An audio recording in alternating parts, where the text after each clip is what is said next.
J'ai passé le col de l'Aiguillon. Je suis maintenant au plateau de la Prat et on peut voir les aiguilles de baume.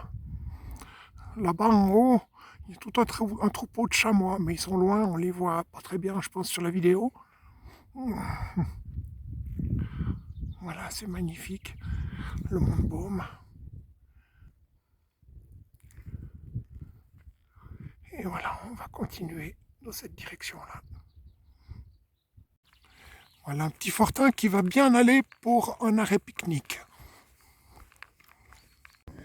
Vraiment incroyable ce petit réchaud. Chauffer tout mon repas en moins de temps qu'il en faut pour le raconter. C'est vraiment génial. Et toujours là-haut, la compagnie des chamois.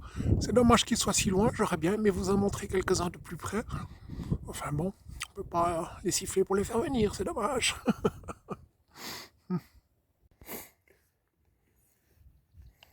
Ben voilà, pâte au thon. Bien assaisonné, ça va bien. Excellent pour un premier repas blanc. Pourvu que ça continue comme ça, c'est parfait. Il y a deux chamois qui se sont rapprochés là. Bon, ils sont quand même à 200 mètres, hein, mais est-ce que peut-être l'herbe est plus verte près d'ici? Je sais pas, mais bon, ils sont encore un peu loin pour bien les voir sur la vidéo, c'est dommage. Au moment de quitter les lieux, nos deux chamois sont toujours là. Et en dessus, deux troupeaux de chamois, mais bien plus haut là, je pense. Qu'est-ce qu'il faut dire, 500, 600 mètres là. Difficile à voir sur la vidéo, je pense. Mais les deux là sont sympas et ils pourraient venir un peu plus près encore. Hein. Petit obstacle à l'avancement. Ils transforment des troncs d'arbres en copeaux de bois. C'est très bruyant, j'espère que vous m'entendez. Maintenant, je ne sais pas trop comment je vais passer cet obstacle. Je ne sais pas combien de temps ils en ont, on va voir ça. Ici, à cet endroit précis, il y a quelques années, on rencontrait très souvent un chamois, un vieux mâle solitaire, qui se tenait à cet endroit. Et souvent, moi, quand je descendais depuis l'Auberçon, cette route passe depuis l'Auberçon directement jusqu'à Baume, c'était pratique pour moi. Alors souvent, quand je descendais le matin, je m'arrêtais à côté de lui. Tout près, quand je dis tout près, c'est souvent moins de 2 mètres. J'ouvrais la fenêtre et puis je lui parlais, comment tu vas aujourd'hui, et puis je te souhaite une bonne journée, et puis je m'en allais, puis il était là. Il restait, il me regardait. Oh, c'était des rencontres très sympathiques du matin, ça, le vieux chamois. Et puis en printemps, ben voilà, plus de chamois. Ben, pas difficile de deviner qu'il est arrivé au bout de son chemin. D'ailleurs, on voit qu'il n'était pas tout neuf. Hein, il avait plein de poils blancs autour du museau. Hein, c'est un signe de vieillissement. Il était un petit peu blanc, ouais, un petit peu sur toute la tête. Mais il n'était pas du tout farouche, il était sympa. Mais depuis qu'il n'est plus là, ben, il n'y en a pas un autre qui a pris la place. Hein. C'est toujours libre, pas de chance. Mes chers amis, bonjour. Aujourd'hui, 12 avril 2022. Il est 8h30 du matin à peu près. Voilà, la journée de hier, il faut bien le dire, a été vraiment éprouvante. Je suis parti plus tard que prévu de l'Auberçon. Et je dois dire que j'ai un petit peu forcé, pas pour rattraper, mais pour limiter un peu les dégâts.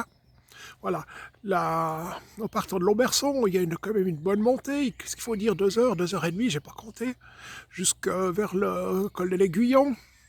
Et ensuite, descente à Sciez-les-Jambes jusqu'à Baume, où j'ai rejoint la Via Francigenas, qui était mon plan initial. Et là, j'ai passé sur Rance, Valers-sous-Rance. Grosso modo, j'ai fait, je pense, de les 25 km. Et je suis arrivé à Valers-sous-Rance. Je vous avoue que j'étais vraiment épuisé. J'en pouvais plus. Je me suis fait dépasser par une petite voiture, bon, pour l'anecdote. Et à l'entrée du village de Valers-sous-Rance, 200 mètres plus loin, je pense, je revois la petite voiture, une petite dame, grand sourire. Mais monsieur, vous avez l'air de boiter, ça va bien? Je dis oui, ça va bien, mais je suis épuisé, j'en peux plus. Oh, mais écoutez, est-ce que vous voulez que je vous dépose quelque part? Est-ce que vous voulez que je vous pousse un petit bout avec la voiture? Je dis non, c'est gentil, mais c'est pas vraiment comme ça que je vois les règles du jeu de mon petit voyage. Par contre, est-ce que vous connaissez en quoi un abri dans la forêt ou je sais pas où je pourrais passer la nuit? Et puis, on m'a dit comme ça, attendez, voilà, une belle fille, elle a peut-être des idées, ou alors elles ont même proposé de m'héberger chez elles à Valère-Sourance. J'ai refusé parce que c'était pas vraiment comme ça. Je me disais, non mais quand même, là, c'est pas comme ça que je voyais le truc, mais enfin bon. Mais enfin, discuter, on m'a dit, écoutez, il y a un abri, il y a un refuge dans la forêt, on appelle ça la cabane à cheveux. Alors, j'ai pas compris tout de suite le pourquoi du comment de la cabane à cheveux. Mais effectivement, quand on est arrivé, elle m'a conduit jusqu'à la cabane à cheveux, à quelques centaines de mètres. Et maintenant, quand je vois le toit, je comprends bien pourquoi on appelle ça la cabane à cheveux. Cette cabane est assez super. C'est ouvert toute l'année, donc j'ai pu rentrer, j'ai pu même dormir dedans. Oh, vous verrez, vous pouvez faire du feu. Bon, j'ai pas fait de feu, mais enfin, mais tout est prêt. C'est absolument incroyable. Ce petit refuge est très sympa. Et ouais, tout est ouvert. Premier arrivé, premier servi. Et voilà, moi j'ai passé la nuit ici. Puis un petit peu froid au début, puis après bon, je me suis un petit peu recouvert, je me suis arrangé. Voilà, j'ai passé ma première nuit ici. Voilà. Bilan de la journée d'hier, je pense que je suis parti trop lourd quand même. J'avais pourtant un petit peu quand même fait attention au matériel que je voulais emporter, mais je m'aperçois quand même, malgré tout, avec la réflexion, j'ai pris quand même des choses dont je vais pouvoir me passer. Et en particulier, je ne sais pas pourquoi, j'avais pris aussi beaucoup trop de bouffe. Je ne sais pas si j'avais peur de manquer de quelque chose en chemin, mais enfin, ce n'est pas les magasins qui manquent, je vais pouvoir acheter quelque chose. Et puis, il y a certains choix que je remets en cause. Alors voilà, j'ai pris une décision. Aujourd'hui, je vais prendre les transports publics et je vais remonter à l'Auberçon. Je vais revoir tout mon choix de matériel, refaire, enfin tout mon pactage, je vais refaire et j'aimerais gagner encore du poids et je pense gagner pas mal de poids.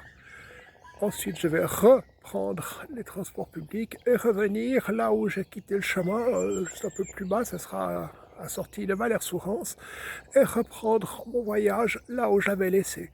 Alors c'est clair, ça va me faire perdre une journée, mais bon, j'ai assez de jours en rab, c'est pas dramatique, ça devrait bien jouer comme ça, et puis surtout, ça va me permettre de voyager plus serein, plus léger, avec moins d'épuisement que j'ai eu hier, parce que cette journée d'hier a vraiment fini un peu au cauchemar.